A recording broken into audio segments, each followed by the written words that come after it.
ॐ निरञ्जनं नित्यम् अनन्तरूपं भक्तानुकम्पाधृतविग्रहं वै ईशावतारं परमेशमिड्यं तं रामकृष्णं शिरसा नमामः. Namaste and welcome to our Sunday talk. I hope you all are keeping well and safe wherever you are. In this series of talks, we have been discussing the various principles of the Vedanta philosophy as well as their applications. The Vedanta philosophy is the culmination of the spiritual wisdom or knowledge that is acquired by the saints, the rishis, the seekers of freedom within themselves. It is part of knowledge, vidya. Vidya has been classified into two parts, apara-vidya and para-vidya. Apara means the lower knowledge, para means the higher knowledge. But it is all part of knowledge, and that should be given to all of us in our education system. In the ancient days, it was given. Somewhere we lost track of it, and you see the problems and challenges that we are faced with when such high knowledge is not systematically given to us. Anyway, so this Paravidya, Veda, Anta, Vedanta, the culmination, the essence of it. So Vedas are a huge mass of spiritual knowledge or records of the seeking of these rishis, the scientists, so to say, researchers in the inner nature of man. In the earlier parts, you'll find there are lots of rituals and ceremonies and karma kanda actions, all those things. And to the later part, you find that they have gone beyond all actions and it's just pure knowledge. And the essence is we are all divine beings. I am pure consciousness as an individual or some deep in the depth of my being. And the entity that is behind this whole universe, which is called Brahman. Brahman means that infinite consciousness without any limit. So that is also pure consciousness, and really there's no difference between me, the limited one, and the unlimited one, as there is no difference in the water that's in a wave and the water in the ocean. Both are made of the same substance. The only difference is one is a limited one, the other one is the unlimited one. Our choice is we can continue to be like a wave, thrashed around here and there around the world, or become identified with the ocean and feel our vastness in infinitude. That would be freedom. So this knowledge is given in the Vedanta philosophy. In this series of talks, we are trying to introduce the principles of it. It's a vast knowledge, in as much as possible through ideas and thoughts and examples and through exposition like that. It will give you a rough idea, superficial idea, so to say. The more you take it home and chew it and meditate on it and try to put into practice, you will feel the power of that knowledge awakening within you, and you will feel that strength and the fearlessness that is supposed to come from it, from this Vedanta philosophy. Vedanta, the cream, the essence, just like you take some milk and you churn it out and take the cream and leave the water behind. So out of this whole search for the truth in man, this Vedanta philosophy comes. And in essence, it says man is really a spiritual being of the nature of infinite existence, infinite knowledge, infinite bliss, infinite purity, infinite beauty, infinite of freedom, and everything that you can think in the most wonderful way. That is our true nature, and that's why we're seeking for it all the time. We can't give that search up. So today we'll try to put a little bit of emphasis on this practical application. Philosophy in itself is good. If it does not empower us to be stronger and does not empower us to face our everyday struggle, it is not very, very useful to us. So, and I cannot apply it for you. So, all I can do is share with you the knowledge, and you have to do the other part by going home and processing it. It's like Somebody can put some food in front of you, but he cannot eat for you, he cannot digest for you, he cannot assimilate it for you, he cannot burn it for you. That part is your subjective exercise. And if you don't do that, this knowledge will be just like nice food around your house, but you are starving or hungry. So that's the part that we have to resolve and say, okay, I found something nice that can solve my hunger, the spiritual hunger, or give me strength, and I will do my part of it. So this is the method. So what does Vedanta do? So Swamiji says, Vedanta explains to us the nature of the world so that the world cannot hurt us. Okay, so here's this world, we see very attractive, very inviting, and we engage with it. But when we put our finger there, we get burnt. Okay, we get hurt. But we do not know any better. So we put our finger again in there. Sometimes, those who are smarter might not put the finger in there. Some who are not so smarter will get burnt repeatedly. They say there are three categories of people. Those who learn by watching the experiences of others.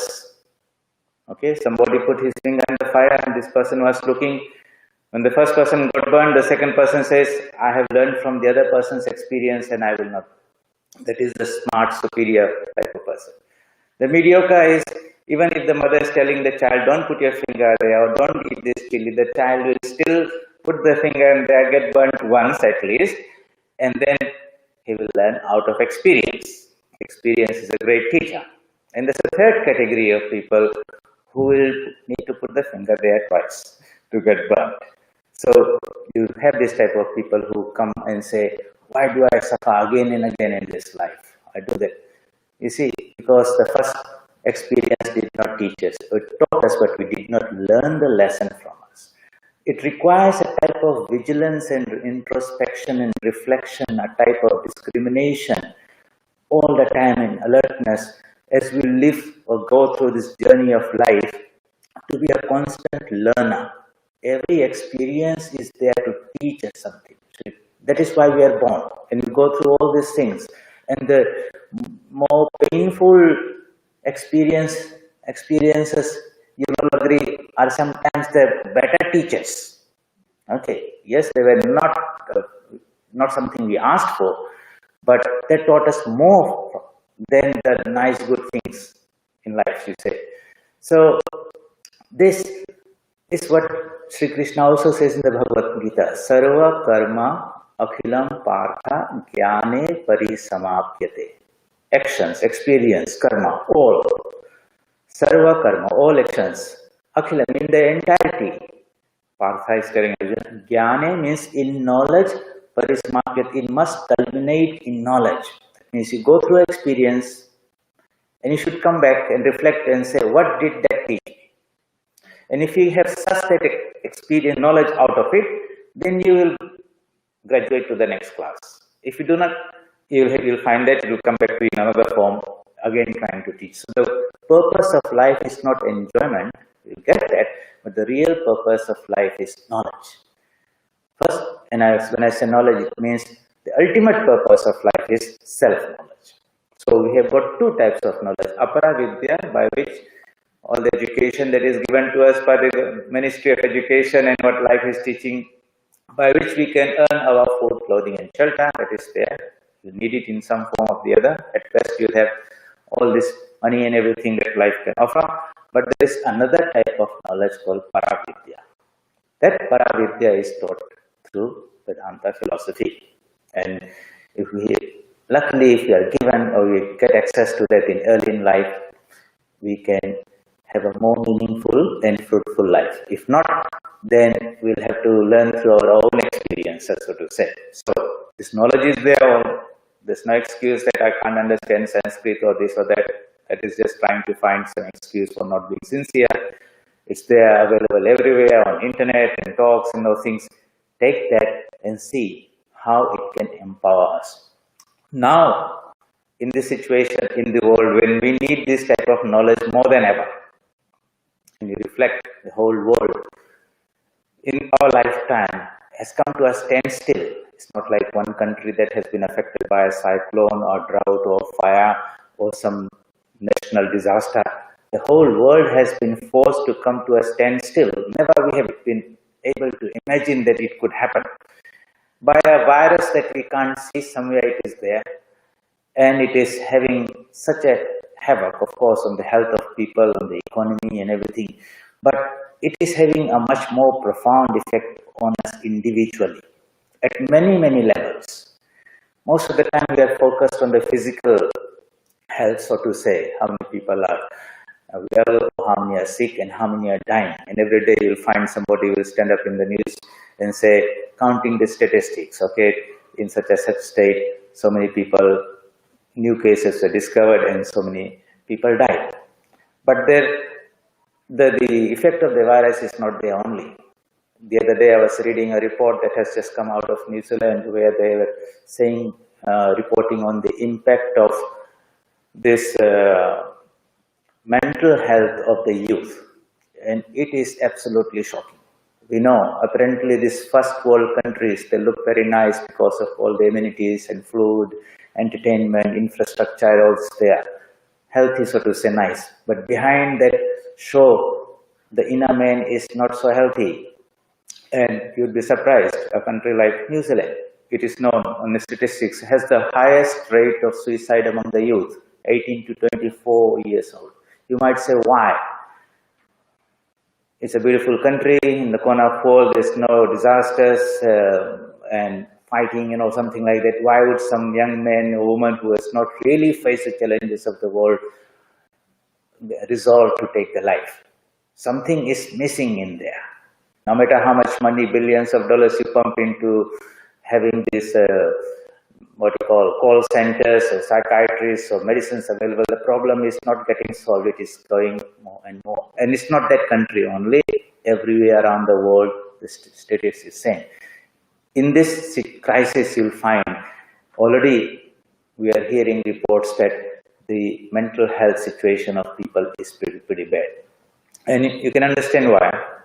People locked in their homes, not knowing what to do. Tremendous amount of tension and stress and anxiety and pressure is there.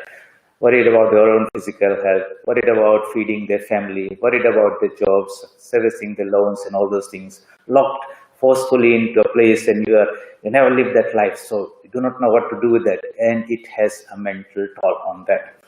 Now, who can help you? Of course, the government makes certain rules and it enforces it through its policies or fines or police or whatever is there. And there's not much respite for people around the world. Now, what can we do? Well, can we do something about it apart from complaining and whinging and grumbling and increasing our anxiety level and becoming frustrated or not? This is a real problem. Can Vedanta and spirituality help us here also? If it can, well, this is something good. If not, then if what Swamiji says, Swami Vivekananda says, what good is a God promising me a heaven and freedom in heaven when he cannot help me here? What good is a philosophy and religion if it cannot empower me to face my problem here, promising me some enjoyments in an afterlife? So we want to see the practical side of Vedanta. And I'll give you some guidelines and hints where you can work on that. The most beautiful book on the Vedanta philosophy is the Bhagavad Gita, the divine song, the incarnation. Sri Krishna himself comes and lives amongst mankind and gives that wisdom and knowledge by which we can empower ourselves to overcome our problems. It's a method of self-empowerment. But most of us are not so ready and eager to receive it. Why? Because in our ignorance, we are so arrogant. Okay, we know everything. We don't need God. I don't care if He exists there. Religion, this is all, they don't want to talk about it. They declare themselves atheist. And all that you find, that's a trend now just because they've got a little bit of education and a degree and all that. They think that they know everything.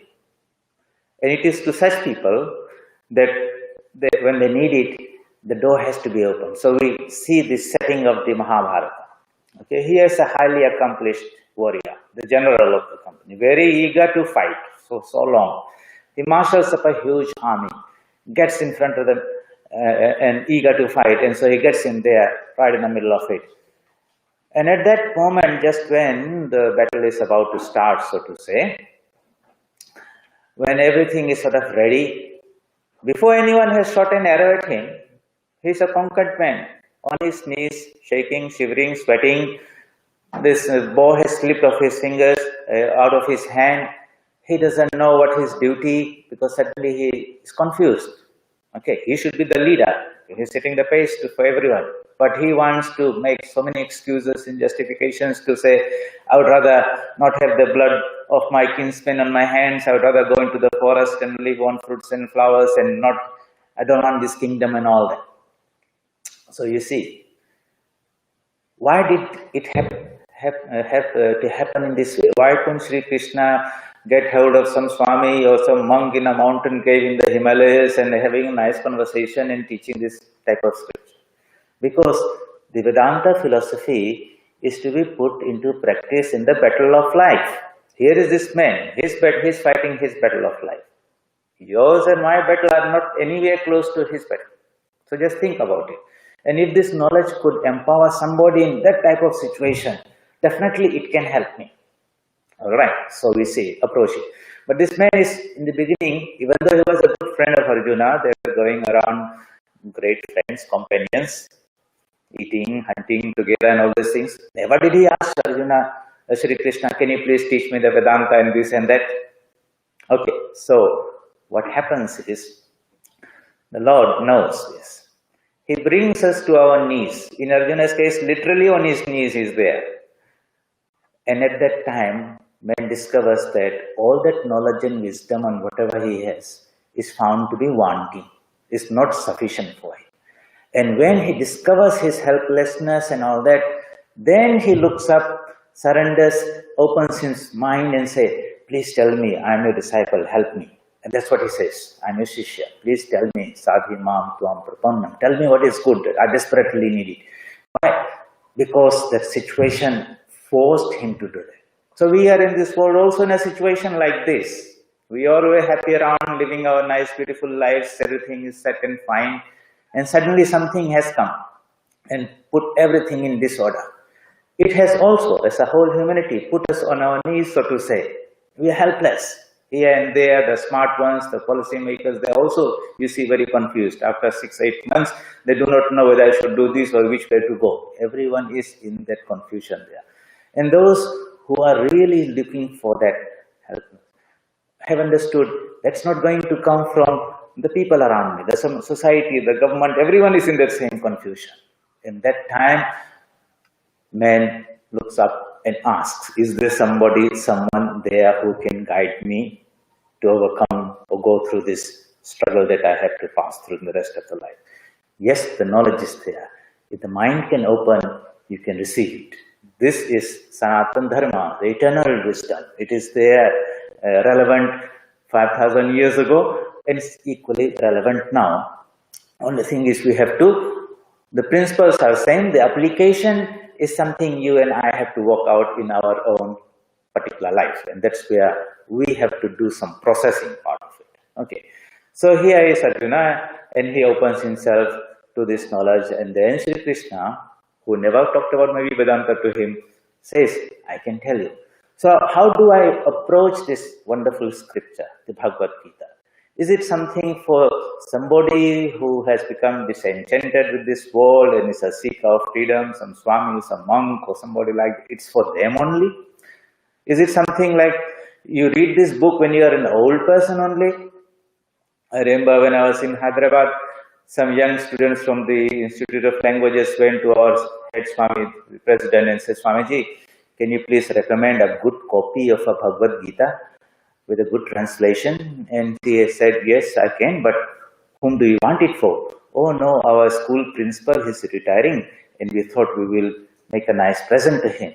And the Swami told to this young youth who had come, my children, this Bhagavad Gita is for young people.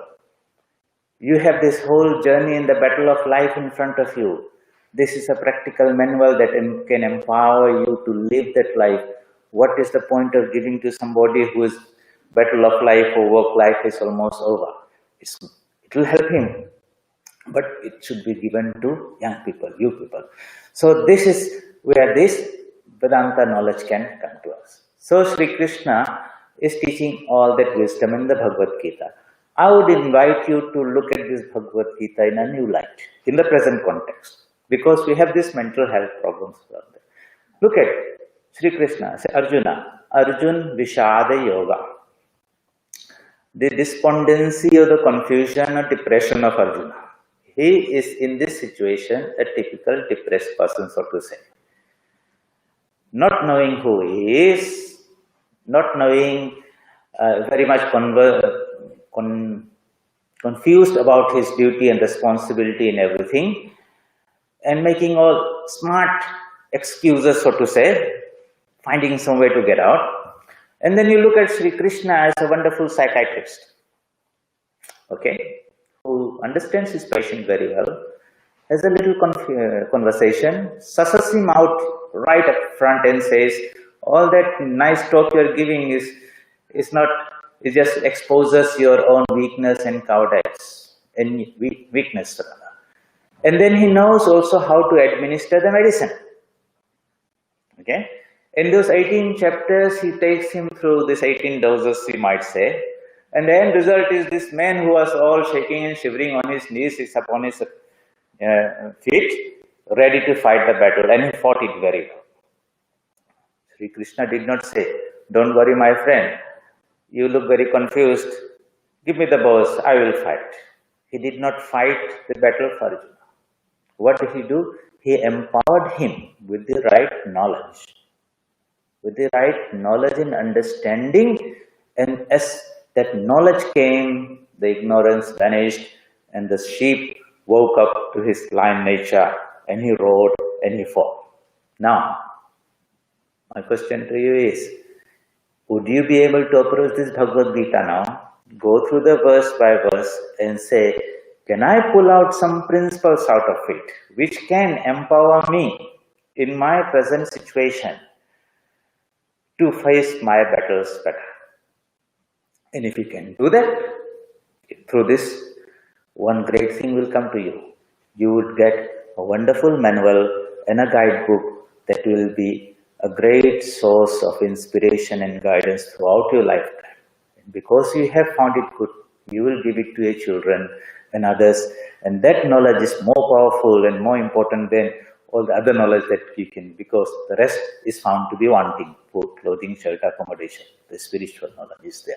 So what did Sri Krishna teach? We'll just go through some of these scriptures, one of the few Upanishads, in a very, very broad way to show the power of this Vedanta philosophy. It is not simply some ideas that we put into our heads and we philosophize about it and we use it when we are meditating, and the rest of the time it has no relevance to it. No, this is to do with life in its completeness. There is no separate compartmentalization between a religious life and a worldly life. Life is life. That classification, this or that, is in our heads only. One force, one energy, one existence, one being, one power, it's there. So let's embrace it in that right way and empower ourselves with this knowledge. With the knowledge, that means the principles, as well as the life skills, the techniques. Both are important. Just giving some knowledge is one thing. You do not know what to do with it. Just like we've got science and we've got applied science. Through applied science, we have all this technology that comes out and makes our life so much easier. Likewise, this Vedanta, the applied Vedanta, is this life skills by which we will empower ourselves to get rid of all our weakness and our fears and all our shortcomings and wake up to the real purpose and the destiny of what we are, this life. So, the details are there in the Bhagavad Gita. But what does Sri Krishna do? Very broadly he says, look, I have sussed you out. What you have just revealed to me is your weakness. Just like a person who goes to a doctor, he says, doctor, I'm feeling very weak, his pain is there, that is there, and all those things. He just makes you run through some various examinations and tests, and he susses out what is the exact cause, and then he administers the medicine. Medicine doesn't mean the medicine cures you, it helps the body cure itself, so to say. But he has identified some areas which can assist in that process, so to say. So same thing. See, Sri Krishna as a psychiatrist says, not like, I will treat you type of thing. No, you will heal yourself, but I will guide you how will you heal yourself. This is very, very important because now in this crisis you see, no one, whether these are the medical officers or the people who are trying to solve this crisis, is trying to say that the people out there, they should be empowered to be the ones solving the problem. Everyone thinks we will solve it for them. We have to design the right policies and right strategies in this and take all the power upon ourselves and decision making on ourselves. They're thinking that like we are not really very grown up and able to understand, be part of the solution making. The real proper method I would suggest is about self-empowerment. Empowering people with the right knowledge and skills and having that faith and that confidence and trust that they can and they are needed to be part of the solution also. So, Sri Krishna says, you have this ignorance that in this war you will kill so many people and you can also be killed. That itself is a wrong thing. Ignorance is the cause of all misery. So he starts with that fundamental idea. In our situation also we are having this type of idea, this virus can come and kill me type of thing. And that's why we are hiding and shaking and shivering in our little places thinking that I will die. There's an ignorance behind it. How do you dispel the darkness of ignorance? By bringing the light of knowledge. What is the light of knowledge? Really, the physical body will die. No one can save this. At most, it might run up to 100 or a little bit more, but beyond that, it will just fall apart. We know that. Even in the case of a liberated person, a Buddha, he also has to give up this body. What to talk about ordinary persons? But there is something inside all of us which is immortal. So there are two aspects of us, Shara and Akshara. Shara means that is perishable. That is born, remains, and disappears. That we all know. And sometimes we accept it. Old age has come, or this has come, people go. But there is another dimension of us, which is immortal, indestructible, never bound, and therefore never dies. That is the Atman nature. Now, who teaches about that to us? Isn't that important to be taught in our school system, at home and everywhere? But that knowledge is not given to us systematically. We put so much time learning maths, chemistry, physics, biology, and all these degrees, poring over these thick books and going through the examinations, which we probably never use in life, so much of it. And here, this is the most life-saving knowledge, and that is not given to us. Something is wrong, very much wrong in our education system, so to say. So, if they don't do it, you have to get it yourself. No one is preventing us to acquire that knowledge. All right. So, if you understand the value of it, then we will prioritize it and try to acquire it ourselves and make it available to our children, people who need it. So, that is, we have to take the responsibility on our own selves. Don't wait, don't beg and expect somebody to come and feed you. It's there, hungry, take it and feel the power of it. So, every parent who's listening should think about it and say, okay, I'm not going to sit down here crying there. I'll do something about it. What can I do about getting a grip of myself in the situation? Be master of the situation, not be a slave and suffering in there. So what does Sri Krishna do? He talks and introduces the idea of the Atman. This Atman is there, the spiritual essence of being. Man is not a body only. He is not an intellectual being only. Beyond that, he is an emotional being. Beyond that, he is a moral being. Beyond that, he is a spiritual being. Actually, the spiritual essence is the foundation, the permanent aspect of it. On that are superimposed all these layers. These layers are put on, they cover, and they can be removed. That's discovering, but there's a foundation that does not change. Like in a movie screen, there is a big white screen. On that, light falls. So you sit in the cinema hall, nice show. In the old cinema halls, nowadays people don't go to such cinema halls. And you sit down there, and suddenly this light comes, lights up the screen from the projector, 9, 8, whatever it goes, rolls down, and suddenly the characters appear, and then you forget about the screen. You get so engrossed with the movie and the characters and the hero and the villain for 1 hour, 2 hours, 3 hours. You're totally part of it. And then the movie ends, and all the fighting and killing and the blood that appeared on the screen all disappears. The screen is as white in the same way, totally unaffected by all the drama that goes on. Atman is something like that, untouched, perfect, unchanging, on which this movie of this life is rolling on. We have forgotten about the screen and become totally engrossed with this movie of life. This will also, but there is something behind this which is unchanging. I am, in my essence, is an immortal, eternal being. Infinite existence, which was never born, never dies. Think about the power of that idea. The moment you think about it, suppose disease comes, old age comes, and I remind myself to look, everything that is perishable will perish. I can't stop it. No doctor can stop it. No one can stop it there. But really, the truth is, there is something in me, the real me, that doesn't die. Now, that is a very, very empowering idea to the person who is going through that difficult time. If that knowledge is not there, then everything looks very dark. Next moment, I will close my eyes. On the other side, is it light or dark? Am I alone or something? Where do I go? And that fear grabs us. Just like in a dark room, a child goes and he imagines all types of things in there. Likewise, in the darkness of ignorance, we imagine all those things. Bring in the light of knowledge. And the light of knowledge comes, the darkness automatically disappears. And then we understand and realize what we are. So Sri Krishna introduces that idea of the Atman. And then he says, he prioritizes it also. This Atman is the most important, fundamental part of you. It's not that you are a body, in the body there's a mind or something like that, and there is an I sense and Atman you create, or you pray to God and he comes from some other space and enters into you. You are it here and now.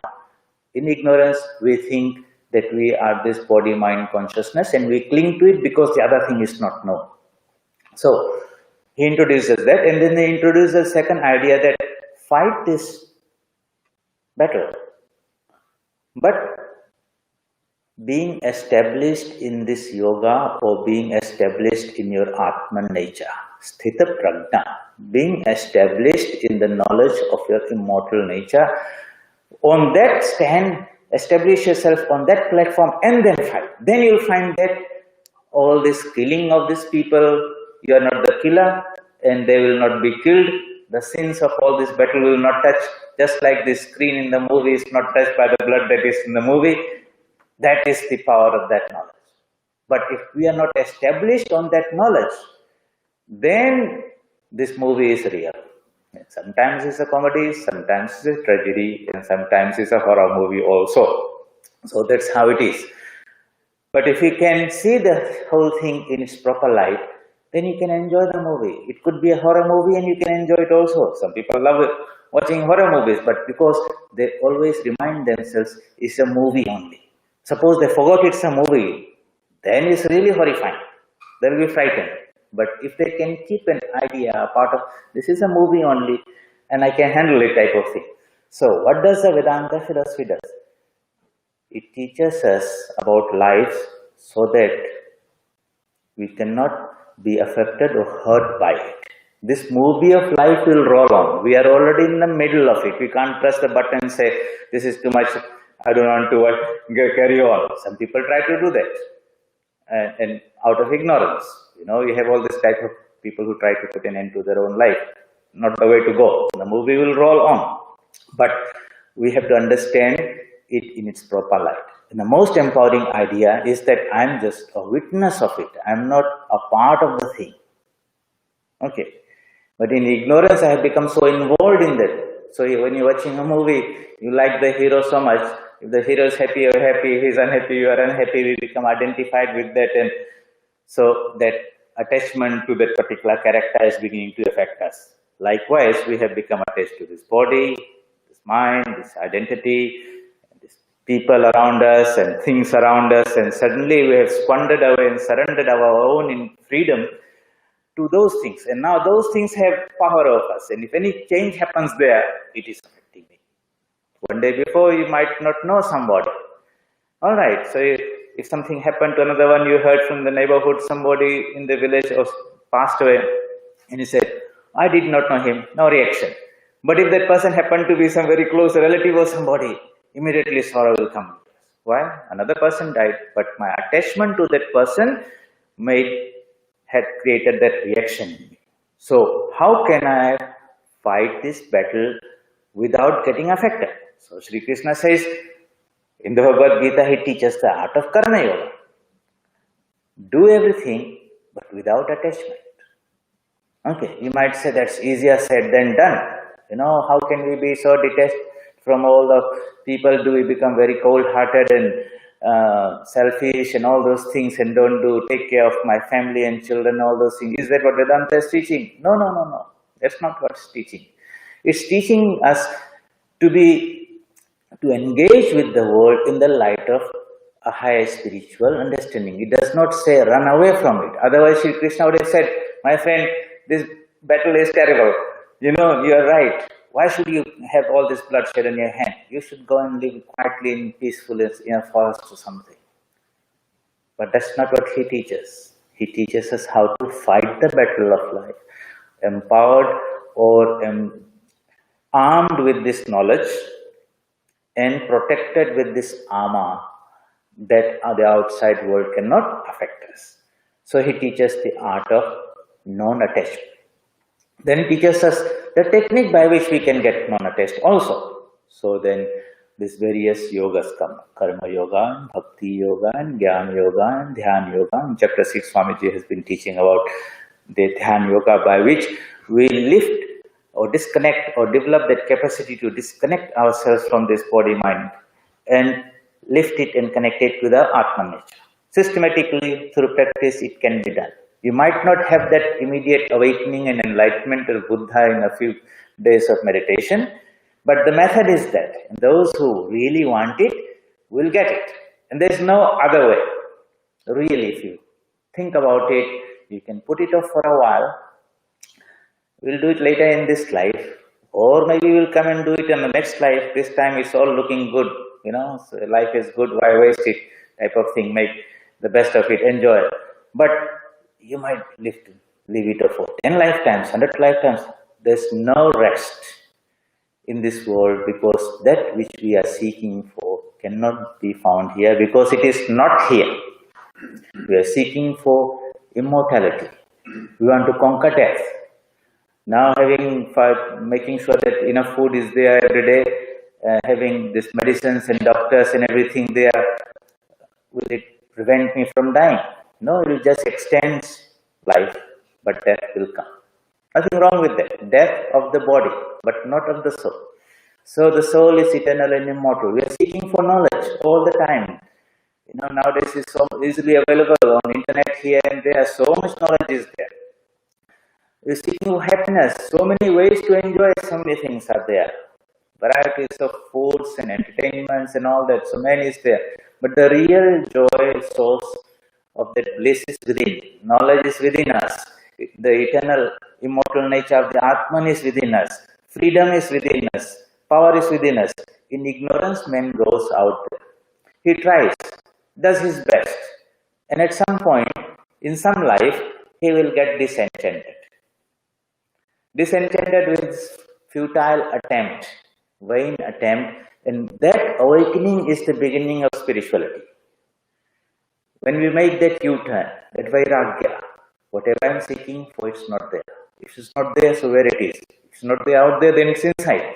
And that wiser soul, chastised by all these experiences of many, many lifetimes, many attempts it went, many ways he tries to apply it. Every time it ends up in a failure. At some point in some lifetime, the soul will say, it's not there. Where is it? Inside. And then he makes that journey inwards. The outward going tendency was called pravritti. The inward is called nivritti. We are all in this journey. Some are going outwards, some are going inwards. There's no right or wrong. We are in our different stages and we'll go from the important things just to keep going, keep moving, but do it smartly. with knowledge. Learn from the experiences. At some point, you'll understand that what you see in that beautiful oasis in the desert is only a mirage. And when that awakening takes place, then you stop going further, you turn around and head back inwards. So, Vedanta is about trying to bring about that enlightenment or understanding about our experiences. And if we can come to that one conclusion, or if somebody asked you, what is it life trying to teach us? Or if you could remember your 50 lifetimes, suppose, in each lifetime in different country you were born, in different gender, different profession, went through these experiences, and if all that knowledge was given to you right now, and if somebody says, so what would you say would be the wisdom or knowledge out of all these life experiences? Sometimes think about it, because if we don't reflect and we just get too busy with this hour, this minute, this day, this week, this year, if you don't step back and look at this whole life in totality, and our journey is coming to this world many times, then we miss out on the bigger picture. So, Swami Vivekananda says very nicely, the only lesson, he says one lesson is there, the only lesson we learn from all this knocking around the universe is that it's all a humbug, nothing but a humbug. And then he adds another sentence. He says, but few, very few will understand this, because we are too much busy with the present detail. We are not stepping back and trying to understand what it is, where we are going just now. So the soul gets wiser, and then it begins to seek the truth within. That's where these teachers like Sri Krishna, Christ, Buddha, Ramakrishna, Rama, they come, the great prophets, world teachers, and they show that yes, this is a very complicated machinery. It's a wheel within a wheel, and within you're caught inside there. But there's a way out of it also. The Lord did not create a merciless wheel where He will grind us, but He has also shown us a way to get out of it. And when we have done with this play, we don't want it anymore, and we want to get out of it. Then, and if you really want to get out of it, it's not like little bit, just spare me the problem and I want to keep on enjoying this world, like that type of thing. Then He comes and He promises and He lifts us out of that mess also. So you see all this in the Bhagavad Gita. At some point in this process of education, the spiritual education, by Sri Krishna to Arjuna, he introduces this beautiful idea of the Atma. Very empowering, very powerful. The more you think about it, the more you drink, you should drink it with the mother's milk, so to say. And you will find a different type of energy and awakening will take us. It will transform the sheep into a lion. That beautiful parable of Sri Ramakrishna about, are you familiar with this? Very quickly. There was a shepherd who had a flock of sheep. Every day he will take the sheep out for grazing in the mountain hillside. One day he saw a lioness looking for some food, chanced upon this flock, and she said, I'll get one of those. So she attacked the flock, and she was pregnant with a baby. In that attempt, as she was jumping over a creek or something, she fell, died, but not before giving birth to a little cub. The shepherd saw a little helpless little cub and took pity and said, okay, let me raise this. So brought it home, and what to do? How to feed this? So the sheep were there, he started feeding them the sheep milk. And this little baby cub, little lion king, you can say, the baby lion king, is there seeing, drinking this milk, and is began to move around with the sheep, and the sheep are eating grass. After some time, this fellow also started eating grass. They're making this funny sheep sound, Baba, this fellow is also making. In time, he grew up into a very big, powerful lion, appearing like. But he didn't have a mirror to see he's different from others. He thought, I'm just like all of these guys there. So he is totally conditioned as a sheep, and going out every day into the forest and grazing and coming back. One day, a jungle lion, king of the jungle, he also came out looking for some food. And to his shock, he saw in the midst of that flock of sheep is a lion eating grass and all those things. He thought, I'm dreaming. He rubbed his eyes and all that. But still that lion is still there. He forgot all about his hunger. What is this crazy thing I'm seeing? So when this sheep lion, we will say, was sitting there resting, this jungle lion grabbed hold of him. And you can imagine the commotion. Please let me go, leave me, don't kill me, and all that begging is there. So lion thought something is seriously wrong here. This fellow doesn't know he's a lion. He's behaving like a sheep. He's bleating like a sheep. So I have to get rid of his ignorance, so to say. It drags him to a pool of water and first shows his face. Look at your face there. Look at my face. Do I look like a sheep?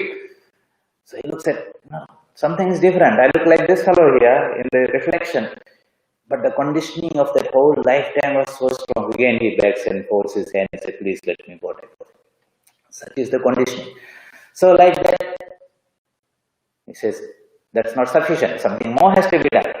So he says, okay, you're eating that grass thing, you're a lion, you should be eating some meat. That is your natural diet. So he took some food, meat from somewhere and thrust it into his mouth. He protested a little bit, this is not my normal food. And then he tasted it and relished it, and it is, he liked it because that is the lion's food. And he said, wow, that is good. So some more recognition came that I'm not a sheep, I'm more like this fellow who's a lion. And then this jungle lion gave a mighty roar. He said, don't make that stupid sheep sound. Do it like me. And he roared. And this, for the first time in his life, this new sound came that shook the jungle and trembled. And then that came realization came. My God, all this life, I was thinking I was a sheep, full of fear, full of misery, always running and trembling and shaking.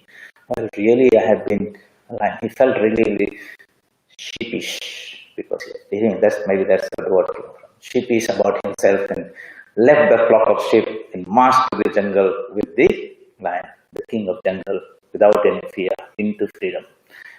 This parable is taught by Sri Ramakrishna and also by Swami Vivekananda to explain the plight of the human being, where we are the real lions, but we have become conditioned into thinking that we are sheep. We behave like sheep. So you'll find that all these little enjoyments are all sheep behavior. And because we're conditioned by it and everyone is doing it, so we are also a part of the flock, so to say. You'll find that we behave like that also. It's because everyone is doing it. And we don't want to fall off the line. Because, what will the society say? This and that. Tremendous pressure is there to just remain in that line. Conforming to the society. So now and then, some enlightened teacher, these are the spiritual teachers, the incarnations and the great spiritual giants who are ever free themselves, they come into our midst and show us the way and say, you are not sheep. But the conditioning is so severe that we listen to the lecture, it's very nice, but then we go back to the same old way of eating the grass and things like that. But those who are ready for it, they will understand. Some realization will come, looking at the reflection back and forth. Maybe tasting a little bit of meat and not eating the grass. Maybe trying to row a little bit and find some sound comes out like that. This is how the awakening of the soul comes. And you slowly become free from that ignorance of our human nature and understand that we are really divine beings. So all these teachings you'll find in one way or the other in the Kathopanishad or various other Upanishads, so the Bhagavad Gita or the Bhagavatam or the Bible, the great teachers. The teachings are more or less the same. They talk about the kingdom of heaven that is within us. They talk about the peace that surpasses all understanding is within us. The core teaching is we are one with the universal being. Somehow we are connected at a deeper level. Not only with him, we are connected with the whole existence. At the foundation, there's only one that appears as many. There's only one ocean that appears as many waves. And that connectivity at that level is a very, very profound, empowering idea. And because we have become disconnected from that ocean, so to say, and disconnected with others, and become something very small and insignificant, and that's where all this fear and everything comes. The problem with this modern man is we are too much disconnected with everything. Disconnected with the higher aspect of our own being, disconnected with our own family members, or the extended family members, all the community members, or the whole of mankind, disconnected with nature, disconnected with other beings. We have, in our ignorance, become very arrogant. We think this planet alone is for us to use, to abuse, to exploit, and all those things, and it comes back and bites us. And then we do not know what to do.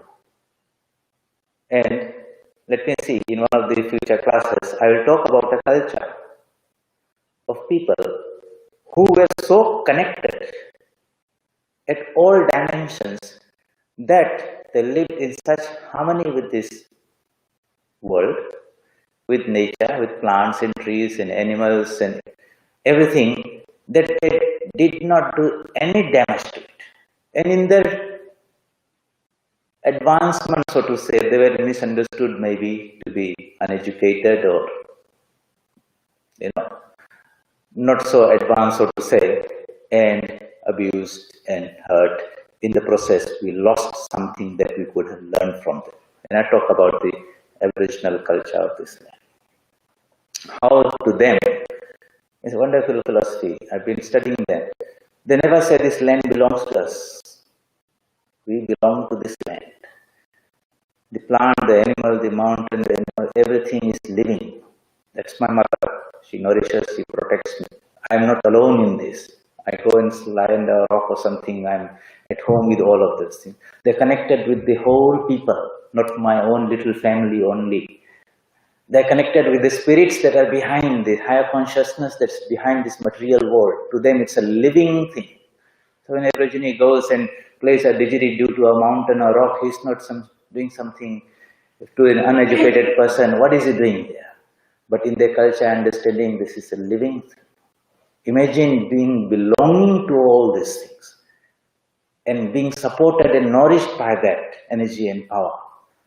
And compared to that, what is this modern man, in spite of all these technologies and all those things, how disconnected we are. We try to get connected through internet and all those things, not the human way, not the spiritual way. And that's why we have alienated ourselves from the deeper essence of what we are. And the result is we are confused, we are sick, we are deprived of that energy. The method is, their solution is, how do we reconnect? Okay. Sthita prajna, yogastha, being established. Yukta is the word in Bhagavad Gita Sri Krishna uses. That which is connected, joined together, joined with our higher self, joined with others. And how that can be put into practice.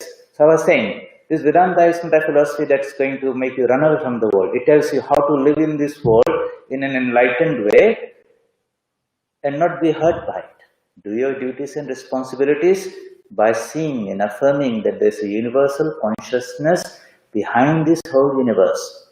Call him the Supreme Being, the Paramatman.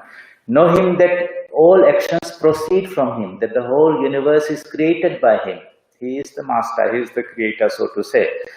And he has got this special power called Maya, where he creates these three gunas, and out of that he rolls through the whole universe, whether it's solar system, galaxies, or universes, or galaxies, or solar systems, or planets, and all those beings are there.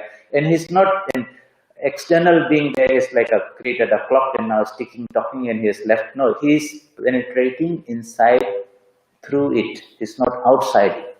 That energy that I feel, it says, that knowledge that I feel is a part, a spark of that knowledge. That happiness that I feel is a spark of that. That freedom that in effect, we are ever connected to it, but we are not aware of that.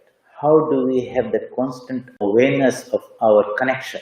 And how we can open ourselves a little bit more by purifying our minds so that a greater flood of energy flows from within, from that spiritual dimension. And you find that the difference between man and man is those in whom, where that energy is flowing in huge currents, it's a great manifestation of power. And where it's coming out in milliamperes, you have a little bulb that is glowing in the dark.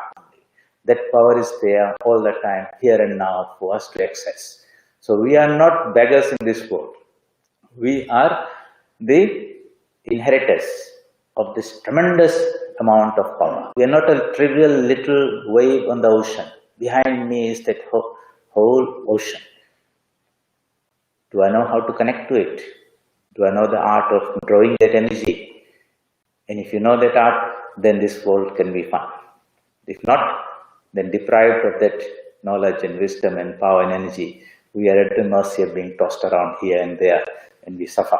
So that is how Sri Krishna takes this idea up and introduces down the line in the middle of the Bhagavad Gita the idea of the Paramatman. He says, really, I as the Atman, I as the ocean, you as the wave, know that whatever happens on the ocean, wave level, happens because of the ocean level.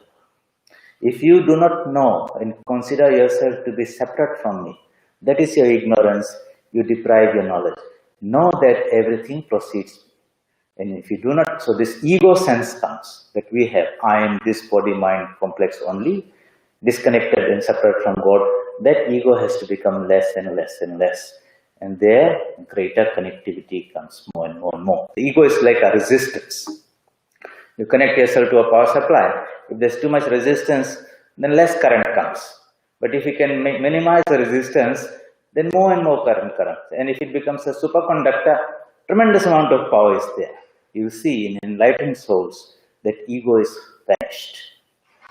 In Samadhi, the ego disappears. And that's where they have this flood of light. That's where the word enlightenment comes to Buddha and all the saints and sages. So how do we minimize this ego? How do we reduce this idea of our sheep nature so that the lion nature, the Atman nature can shine forth? So you'll see if you read the Bhagavad Gita from this perspective and say, what principles we can pick out, which can empower me. Take out 10 or 12 of them. Take this principle and say, in this age and time, this is how we are going to reapply. That was taught to Arjuna in those thousands of years ago. In my job as a doctor, as a nurse, as a teacher, as a parent, or farmer, whatever, can this knowledge help me in any way? And you'll find that, if you think about it, such is the power, because this knowledge is not about some planet or something external to me. It's my own higher self only. And it will resonate with me. And you will feel, whether you can explain or not, that something is there, is calling you. That call is the call of the soul, freedom.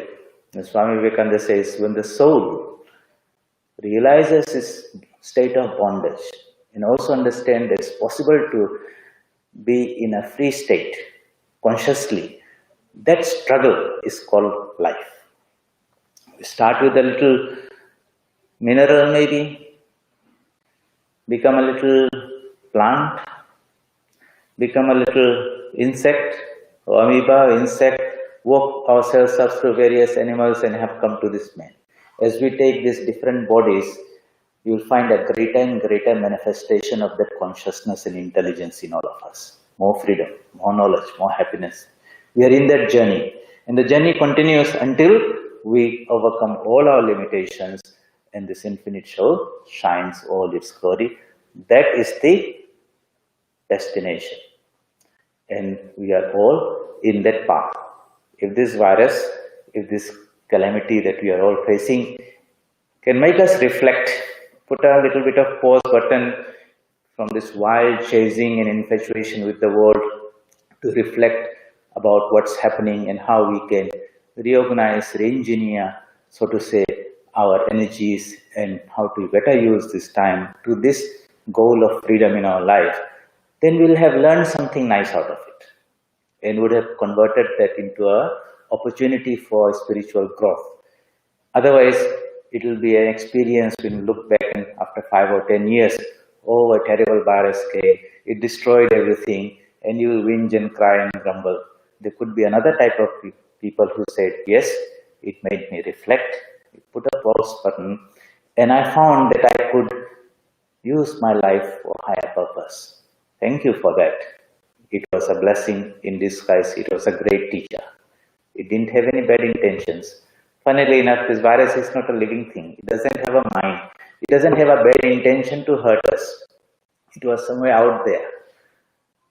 Maybe hanging around with some bats. literally hanging because the beds are hanging. Some fellow took a fancy to invite him. Now he wants to hang around with us, and we do not know how to handle him. That's the story, being very, very objective.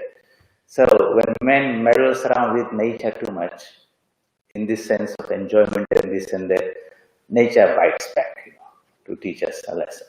And sometimes, instead of grumbling and whinging and complaining, if we can reflect as individuals, as communities, as nations, as humanity, there's a bigger plan somewhere out there. Maybe things are not clear.